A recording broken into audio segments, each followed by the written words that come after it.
Meow, meow, meow, meow. Everybody, I'm Cantonese Cat.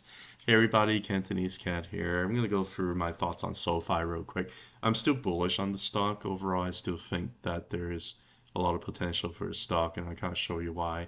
Although price really has done nothing for the whole year and has been getting a lot of, SoFi owners very frustrated. They're worried about opportunity costs.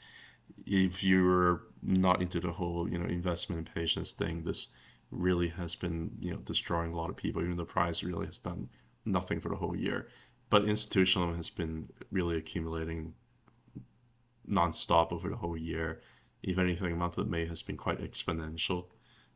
Sure, so far the institutional accumulation, institutional ownership is around 42%. You're gonna have some bigger players that have ownership over here. For example, Vanguard is still owning. You have a lot of these different kinds of institutions that are owning. So you're not really just talking about like different ETFs or anything like that. Like these are actual institutionals that they're owning the stock. So interesting, right? Institutional ownership has gone up exponentially for a whole year, while price has gone down for the whole year. Actually, it's done nothing for the whole year, right? So one reason why I am, bullish here is because it's stuck in a range. Like if there is some, microscopic range over here that is being stuck at right now, but there's also the greater degree ranges up here, right? So the top of the range is around $9 to $10 up here, right? Bottom range is around, $6 to $7 down around here, right? And if it's stuck in a range, I generally remain, leaning more bullish at the bottom of the range as opposed to like on top of the range, right? And I was trying to fit because how SoFi has been really looking is just kind of making curves after curves like that. So I was really trying to look and see, hey, if I put a Gantt square here, whether or not I can make these kind of lines kind of touch and try to figure out in terms of what algorithmically and mathematically what the price is really doing. And I did this Gantt square here from the low price of December 2022 at around $4. And I do this Gantt square and really trying to see if I can get the best fit here. What I really end up seeing here is, as you already know, when SoFi is ready to break out, it does a very, very good job of breaking out. It breaks above multiple arcs at a time and on high volume, and it really gets to the next level really, really quick, right? The hard part is we just really haven't been able to break above in that arc for about a whole year now. And we're just kind of stuck in the hardware here. So what I meant by that was look at this over here. Like when the price got really impulsive from like $4, went all the way to like $8, right? Kind of close to the bottom of this arc up here. Broke through this arc and found resistance, broke down underneath this arc, bounced on this angle, going back up to the top of this arc, and it's just been respecting this arc over here for quite some time until eventually broke down, found an angle here, got bounced from it. And when it bounced on high volume, it really broke arc number one, two, three, four, and five. This is what really got a lot of people really excited. A lot of retail investors really excited about SoFi. Was this big giant move right here from the fours all the way up to the 11s, right? This has captured a lot of enormous interest in a lot of retail investors. And unfortunately, after that, we've just been losing a lot of steam. It broke down this arc right here, and it really has just been back testing the arc right around here, right? You can see that the price has really been respecting this arc right here for a very, very long time. It even broke down underneath this horizontal zone right here, around 6.8. Yeah. And, very, very briefly, but I was able to bounce from the arc over here. I mean, price basically just went way too far, way too fast. And it was able to bounce from the arc right here, got back above this horizontal zone, broke about this angle, broke arc, right? Got rejected over here, closer to the top of the arc. And since then, it's just been kind of following the arc, going down like this. Right now, it's kind of getting to the point where it's been inside the arc right here. And it's finding support here at the horizontal zone around 6.6, 6.8, 7, somewhere around here. And there's going to be a confluence that's coming up soon because you're either going to keep going down on the arc and just go down to like $4 again, or find support here at the horizontal zone and the angle over here. and this Confluence zone right here could potentially push price up out of this funk, if you will. Again, price has done nothing for a whole year, so it's been consolidating. Institutionals have been accumulating exponentially, right? So what I'm really seeing here is this arc, because it's been testing this arc for so long that I think resistance is going to get more tired. And I think once you get to this confluence point, maybe sometime around June. Now I don't know what the catalyst is going to be in June. A lot of fintech stocks actually has been quite interesting. A lot of fintech stocks have actually been destroyed for months, like like Square or Block, Affirm, a few other stocks. I mean, Robinhood is a little bit of an exception, but Robinhood also has been going sideways for about 2 or 3 months now, right? So a lot of fintech stocks have really been actually taking quite a hit.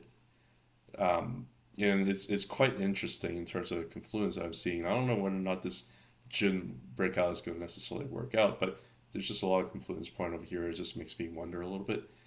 And when SoFi moves, it really moves. Like it pushed through a lot of these like are just like nothing. It just slices through butter. And the back test of it can also be quite brutal, right? So if it slices these kind of arcs up here like butter, like it could potentially hit like 14, 15 in a hurry if it wants to do that.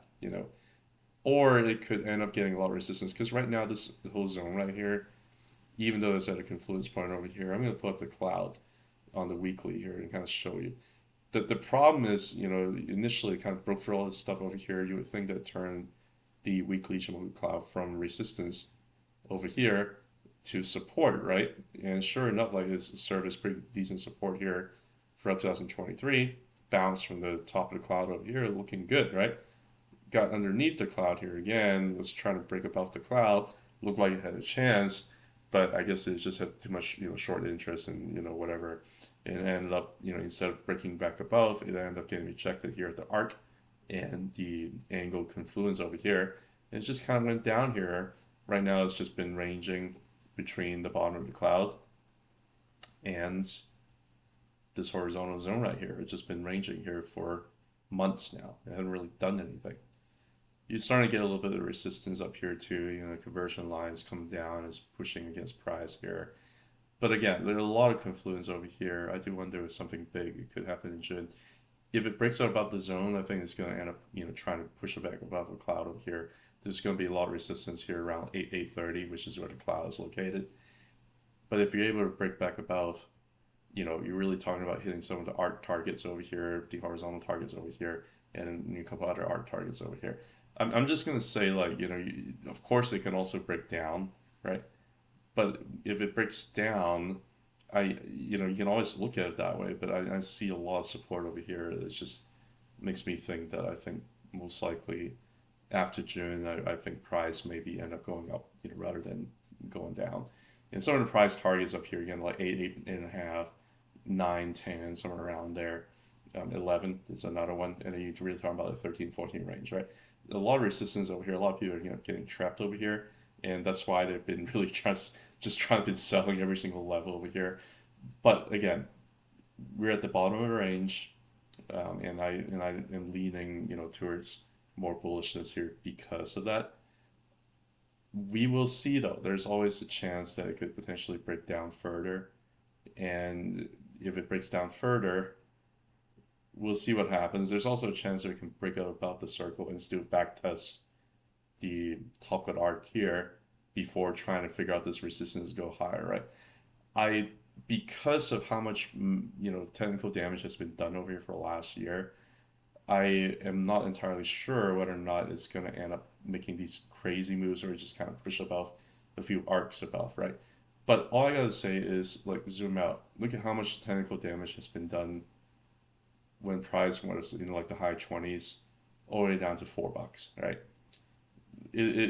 Sometimes these things might take time, and if you don't have the time for it, then don't be in it. If you look at the fundamentals, you're like, hey, this is a bank. They're having loans. I just don't like the way that the fundamentals look, even though they're starting to turn GAAP profitable. You know, I still I just don't want to own it. Then so be it. Maybe you're biased because price has done nothing for a whole year. Maybe if price was just kind of jump all of a sudden up here around like 11 break through and go up to 14, you might feel differently. Um, but maybe not. Maybe you have good fundamental reasons. Maybe this is just not the kind of risk tolerance that you're able to handle. You don't like the fact that it's underneath the Ishimoku cloud. I mean, but the problem is like what happens over the Ishimoku cloud, right? It doesn't matter. It might end up breaking down anyway. So who's there to say to this? I'm going to end up breaking up above, right? I'm more looking at the fact that it's ranging instead of bottom of range. It's got some confluence levels over here.